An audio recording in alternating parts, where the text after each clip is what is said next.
Hi, welcome to the orchard. Let me tell you about 4 things that you can do that will radically change the way your orchard reacts to severe drought. What do you expect to see in an ordinary conventional orchard that's been subject to one of the worst droughts since records began? Well, first of all, you'd expect the fruit to fall from the trees. You might expect the trees not to grow very much. You might expect the leaves to fall, and you might expect diseases to be a problem, and particularly pests to move in. And all of this has a massive impact on your yield later on. If not this year, then next year. We've had none of this. We've had a good year of crop. We've harvested plenty of crop from our trees, which were old enough to be harvested. And just look at this Harry Masters jersey. It's an incredible cider apple. It's not dropped a single fruit. Nothing has harmed the fruit. Look how the leaves are completely unaffected by drought. They're waxy, they're thick, and also we've not watered this tree at all. This has not been irrigated at all for many years. It's not affected by drought. You can also see another very important point. It's setting fruit crop for next year. See those flower spurs? That'll be next year's crop. We've got lots of extension growth. I always look for at least 30 centimetres of extension growth on major shoots. We've had all of that. This is all possible from the regenerative system that we use. And you can see here, we've also got our Aylesbury prunes. We've harvested many kilos from the trees that we have already here, and they're succulent. They're completely unaffected by drought. This is what you need to know about. 4 key things that you can do that will help your orchard through the drought. The thing that you can do to affect the drought resistance of your orchard is consider rootstocks.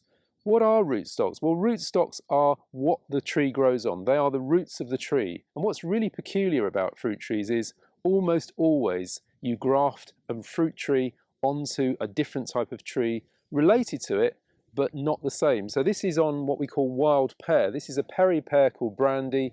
It's a vigorous tree, but it doesn't grow well on its own roots. So what we do is we get it grafted onto what's called wild pear stock. Now, wild pear stock is an advantage, has an advantage because it is a vigorous rootstock and it produces a tree which goes up to anything near 7 meters. Some people would be scared of vigorous rootstocks because they would say, well, they grow too big, they take a long time to fruit, they're tricky to manage, I don't want something that gets too big. But the advantage is, although they do take a little bit longer, a couple more years to fruit, once they start growing, they are very drought tolerant, and that's what you're really interested in. So the first thing to consider is go for more vigorous rootstocks wherever possible, because you will find they're far more drought tolerant. The less vigorous rootstocks, yes, they grow quicker and they give you fruit earlier, but they need continual irrigation and support, and it's not sustainable with these dry summers that we're getting. One thing that you can do to promote drought tolerance in your orchard is to plant a tree with this membrane, and you can see the black membrane that's around this tree. This one's exposed. Normally they're buried under the soil, but what they'll give you is the ability of the tree to withstand extreme drought, and this will give you up to 4 or 5 weeks of no rain drought tolerance. And what it does is it conserves the water under the soil and it prevents the soil from dehydrating, so the tree is able to consume small amounts of water for a very long time.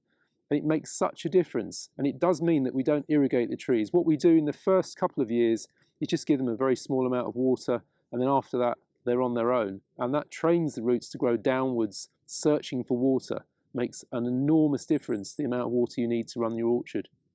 Third thing that you can do to give drought tolerance to your orchard is not to routinely water your trees during the establishment period of the first 5 years. And by doing that, you train the root system to hunt downwards to look for water. The more you put water on the surface, the more the roots will remain on the surface and become addicted to the irrigation. We get our roots to chase down, looking for water, and once they tap into the subsoil, they find plenty of water even through long droughts, and that's such an important fact. So the 4th thing that you can do for your orchard to encourage drought tolerance is to encourage a very aggressive soil biology. And an aggressive soil biology gives you many benefits, but one of them is the ability of a tree to access far more water than it could potentially get through its own root system. Most of the water that is gathered by trees in the orchard and in the wild is provided by fungal mycelia that extend out hundreds of times the distance of the root system. They're able to gather water from areas of the soil which are inaccessible to roots. They're able to even manufacture water by respiration and bring that to the tree. That gives the tree enormous potential drought tolerance. And by doing so, you make the tree far more healthier. What are the things that you can do to promote an aggressive soil biology? Well, you can see here we're in the permaculture orchard where we've cut down brambles and nettles using scythes and using brush cutters, and we've promoted the degradation of that material into the soil. And that makes an enormous amount of carbon that's available for the bacterial and fungal hyphae to metabolize. But it also covers the ground and it stops soil oxidation, which again prevents the damage occurring to the bacteria and the fungi. And you can see all the seedlings of the Phacelia green manure coming up through the debris. This is an example of exactly the kind of thing you want to do if you want to promote a really healthy soil. This soil hasn't been irrigated. We've had a little bit of rain now after the very long drought, but you can see the soil is generally in very good condition. There's a bit of exposed soil there.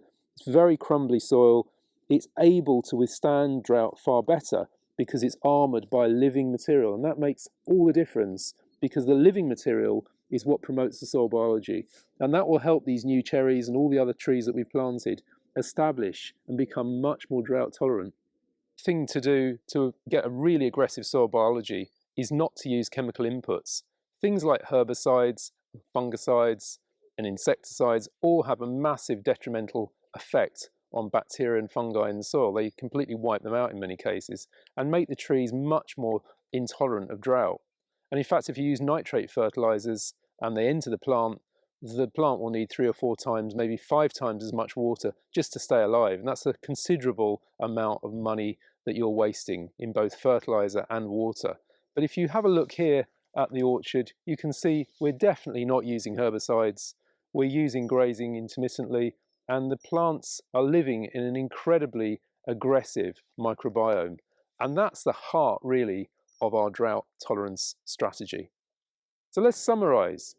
Think about your rootstock choice. Go for something vigorous. Use your semi-permeable membranes to conserve water. Think very carefully about how often you water your crop. Only do it in extreme drought. And most importantly, promote that aggressive soil biology, because that will get you through the droughts. And what you'll find is with this regenerative system, you can avoid the peaks and troughs and all the problems and the pitfalls of drought and be profitable every year.